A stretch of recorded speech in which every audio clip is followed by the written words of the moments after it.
Il existe plusieurs types: puissance active, puissance réactive et puissance apparente. Pour l'instant, on ne s'occupe que de la puissance active. D'accord? Puisqu'on est en courant compte, quand on a des éléments résistifs seulement. On verra par la suite la puissance apparente et puis la puissance réactive. Voilà. Maintenant, on a un circuit là avec trois éléments résistifs. Il s'agit de déterminer la puissance active absorbée par chaque élément résistif du circuit. Et puis vérifier la loi de conservation de l'énergie. Qui dit l'énergie dit puissance, d'accord? Parce que l'énergie vient de la puissance. On va résoudre ce problème. On doit trouver la puissance absorbée par chaque élément. Il faut faire, on va essayer de développer une formule générale qui permet de trouver la puissance maximale absorbée par un élément résistif ou la puissance maximale fournie par une source de tension ou de courant à un élément résistif. D'accord? Et pour ça, on va analyser ce circuit, sachant que la puissance est définie comme la tension multipliée par le courant. D'accord? Élément résistif, c'est R. V, c'est la tension au bord de l'élément résistif. Et c'est le courant qui le traverse. Donc, on va faire ça. On ne va pas redessiner le circuit. On attaque directement là-dessus. On va flécher le courant et puis les tensions. Là, on a une source de tension indépendante. C'est la tension continue de 24 volts. Ici, on a une source de tension dépendante. La tension aux bornes de cette source dépend du courant I1 traversant qui passe dans la résistance R1. Voilà, on a deux sources. Maintenant, on va flécher le courant et les tensions aux bornes de chaque élément. Et on va résoudre ça.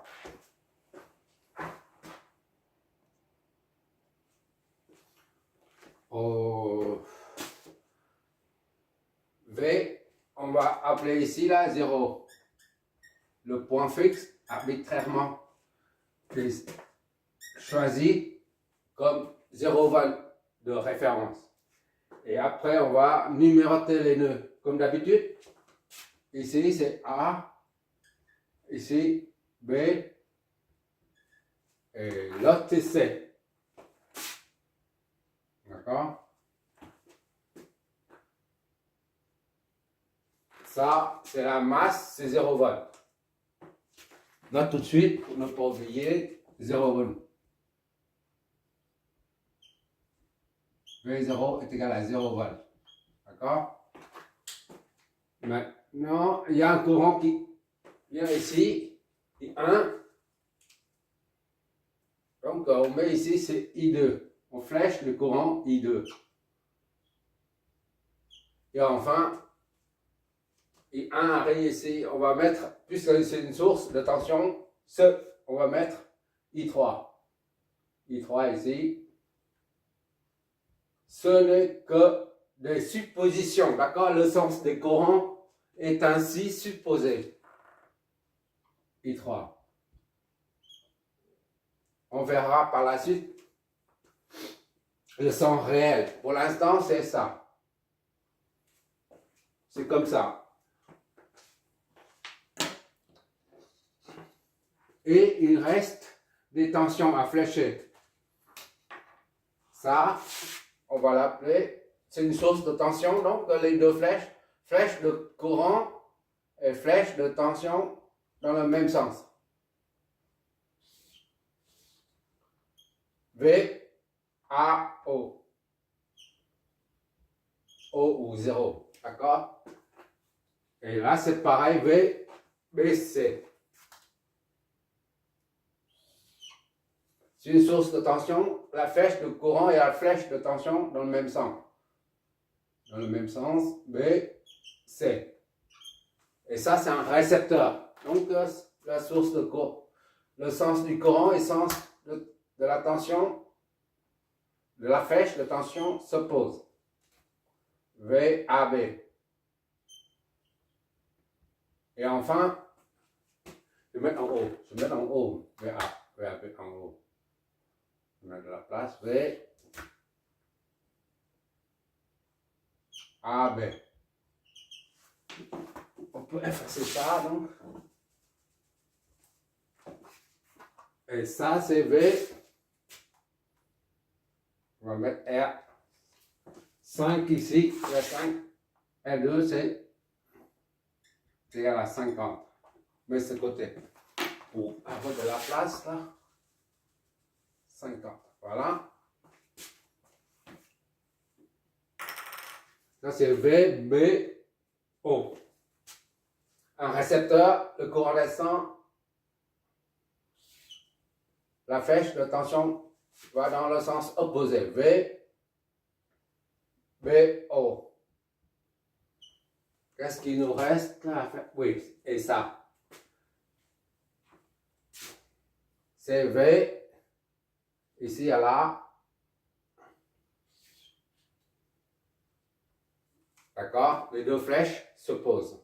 Un récepteur. V, O, C. Voilà, tout est prêt. La phase de préparation du circuit à l'analyse est terminée. Maintenant, on peut analyser à présent. On prend VAB. Notre objectif, c'est de trouver la tension aux bornes et le courant qui traverse pour pouvoir faire le produit et en lieu la puissance. D'accord? Ça aussi, on peut écrire, puisque U est égal à RI, d'accord? U est égal à RI, on met RI fois I, c'est-à-dire RI au carré. D'accord?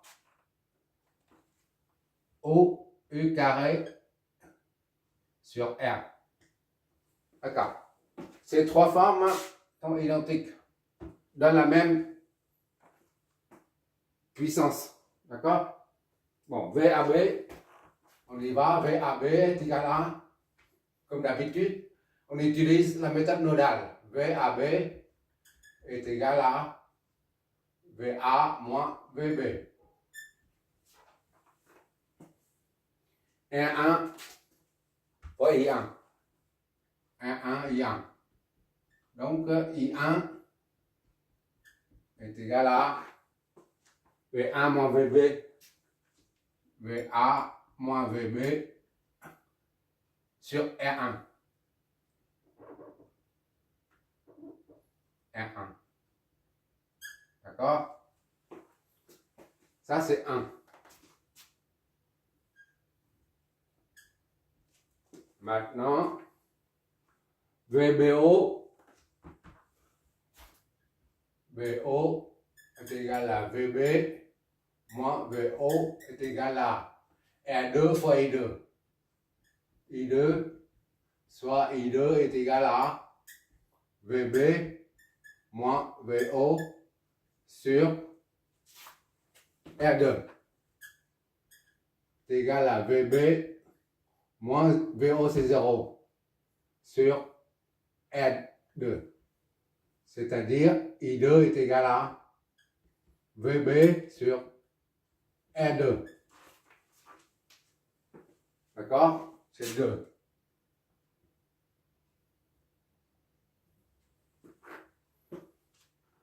VOC maintenant. Le troisième élément, VOC.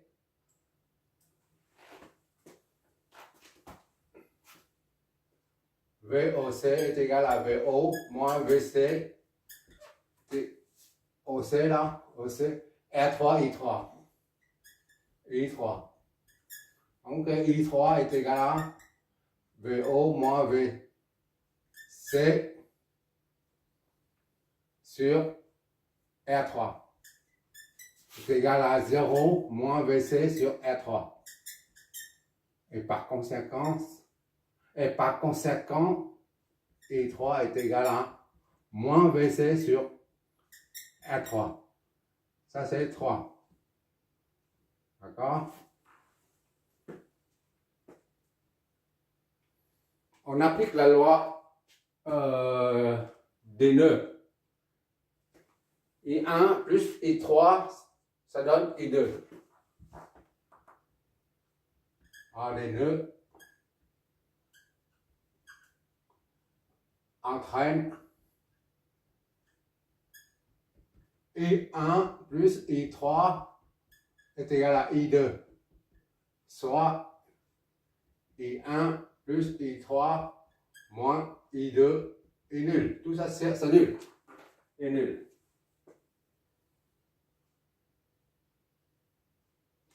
On remplace là-dedans, là, I1 et VA moins VB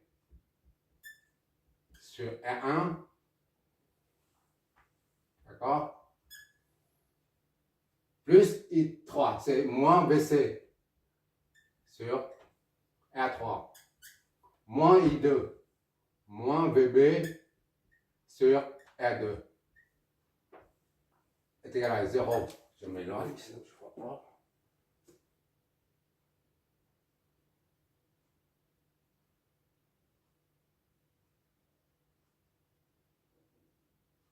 On va faire de sorte que ce soit positif. Soit VB sur R2, d'accord? Plus VC sur A3. VC, c'est la même chose. Hein? A3, je préfère les plus que les moins. Moins ça. Moins VA, moins VB sur R1.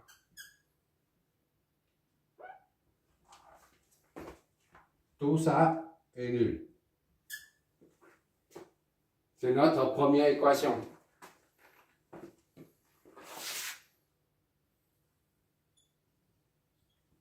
A. Qui contient que des potentiels. Maintenant, on applique la loi des mailles.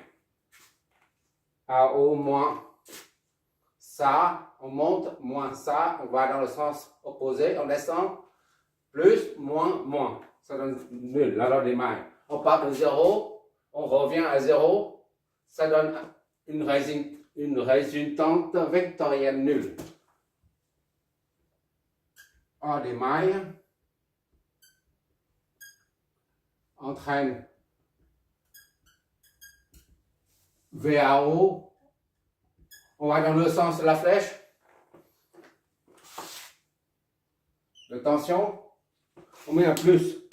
On va dans le sens opposé. On met un moins. Moins B. AB. On va dans le sens contraire en opposé de la flèche. Moins B. BO. Ça donne une résultante vectorielle nulle. D'accord? Or, VAO. C'est égal à VA. VA, d'accord? VAB, c'est inconnu pour l'instant. Moins VAB, d'accord? Moins VBO. Inconnu, VBO. Soit est nul. VA en place là-dedans, c'est 24 moins.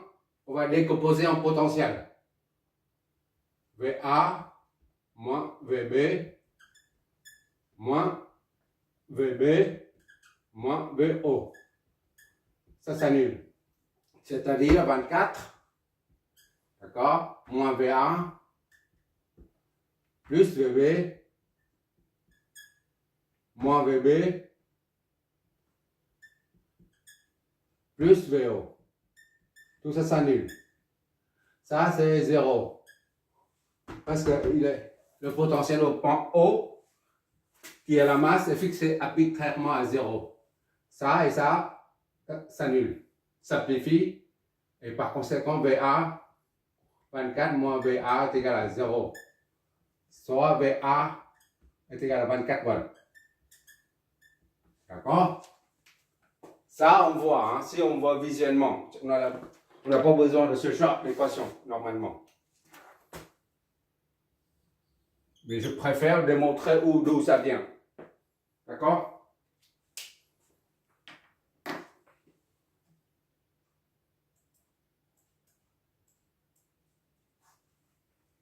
Voilà, on prend VAO, c'est VA moins O.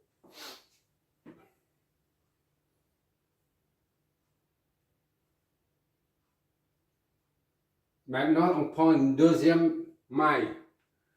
AO, AB, BC, AO, AB, BC et OC. Tout à l'heure, c'était cette maille-là. Maintenant, on prend cette maille-là. On part de 0 jusqu'à A, B, C et on revient à 0. Encore là des mailles. VAO moins VAB moins VBC. On va dans le sens de VOC. Donc c'est plus VOC. OC, 0. D'accord? Soit V1 moins VAB. VAO remplace là-dedans. C'est la VA moins VAB.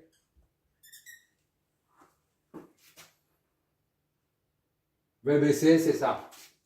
C'est VB. VBC, c'est VB. Au bas. Moins VB. Plus VOC. Égal à 0. Donc, on décompose maintenant. VA, c'est 24. Moins VA moins VB. Moins VB, c'est 61. D'accord? Plus VO moins VC. Tout ça s'annule. Et nul. 24 moins VA plus VB. Il y a plusieurs façons de procéder. Hein. On peut prendre d'autres mailles. Hein. Moins 61 plus V0 moins VC. Tout ça s'annule. D'accord? I1, on remplace là-dedans. I1, on injecte là-dedans. D'accord? V0, ça s'annule. Ça, c'est 0. Donc, il nous reste 24 moins VA plus VB moins 60 I1 moins VC, c'est 0. 24 moins VA, c'est 24. On injecte là-dedans. D'accord? 24 là-dedans. Et VB, c'est inconnu jusqu'à présent. Plus VB moins 60 I1. I1, c'est ça. VA moins VB sur R1 moins VC est nul. Tout ça est nul. Ça et ça se simplifie. VB moins 60 VA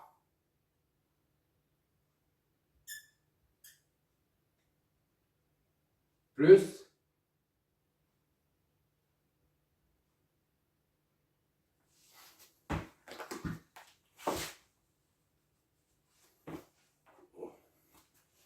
moins 60 VA moins 60 VB, tout ça sur R1 moins VC est égal à 0.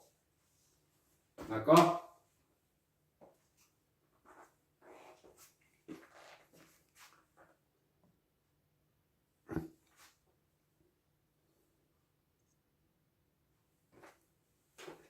Ça, c'est VB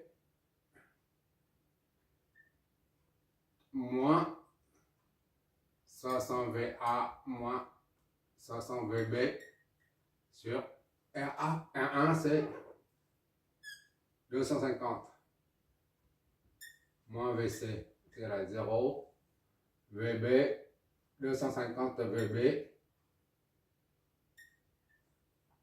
moins 60 VA plus 60 VB. VB moins 250 VC est égal à 0.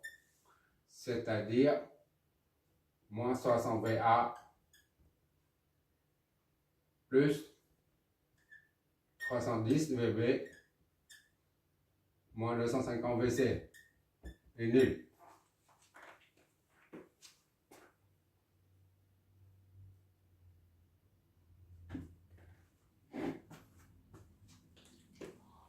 Ou 500 VA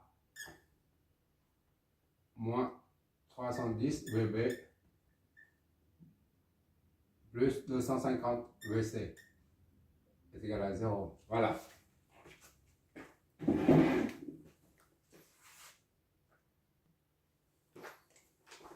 VA c'est 24, 60 fois 24 fois 24 moins 310 VB plus 250 VC. 50 VC c'est égal à 0, c'est-à-dire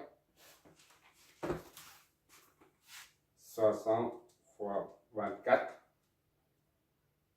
1440. 310 VB plus 250 VC, 1440. Voilà.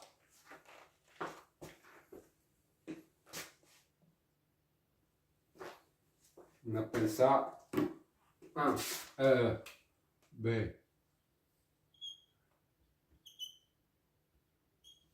Maintenant, on remplace directement là.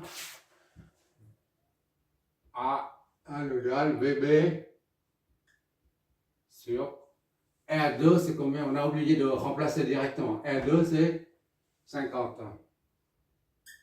D'accord? Plus VC sur R3. Plus VC sur R3. R3, c'est 150. 50 moins VA. VA, c'est 24. Moins VB sur R1, c'est 250. Tout ça s'annule. D'accord? On a BC, maintenant on a BC aussi. Donc un système de deux équations.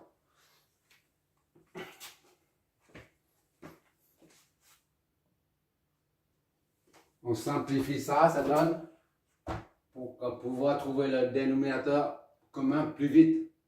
VB sur 5 plus VC sur 15 moins 24 moins VB sur 25 multiplié par 10, d'accord? Donc on voit ici c'est 75. C'est ça, hein, 75. Je vois toujours le tableau, j'espère.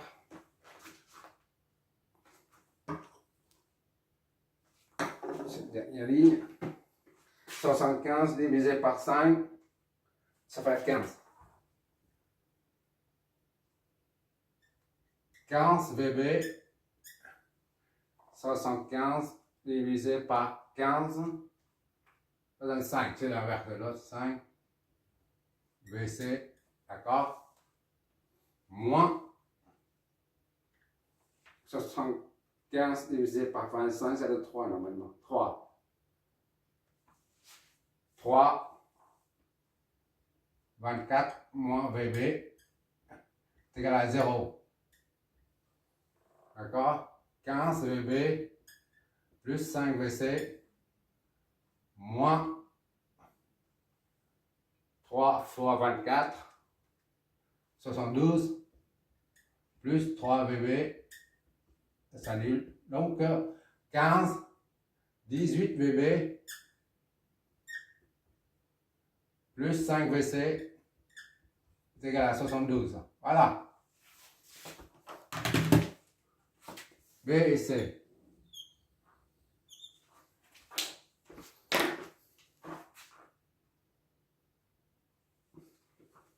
On vérifie si vous ne faites pas de bêtises. Ça, c'est C.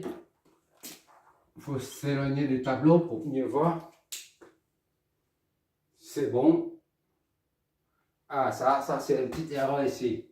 On passe ça de l'autre côté, c'est 310. Ça passe de l'autre côté, c'est moins. Seulement en s'éloignant. Moins. Voilà. Sinon, on ne voit pas. Et VA fois ça. Ok, c'est bon. Je vois toujours, j'espère. Ok. La matrice formée par B et C. B, ça nous donne 310. VB moins 250 VC. VC est égal à 1440 et C nous donne 18 VB. VB plus 5 VC. VC, ça nous donne combien? 72. Donc la matrice c'est 310 moins 250, 18 et 5 fois BBVC. BVC est égal à 1440 et 72.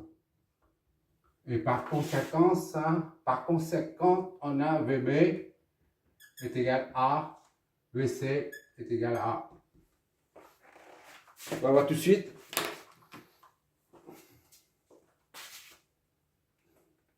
Matrice de 2, 310, moins 250, 18, 5, on inverse, fois la matrice de 1, 14, 14, 40, 72.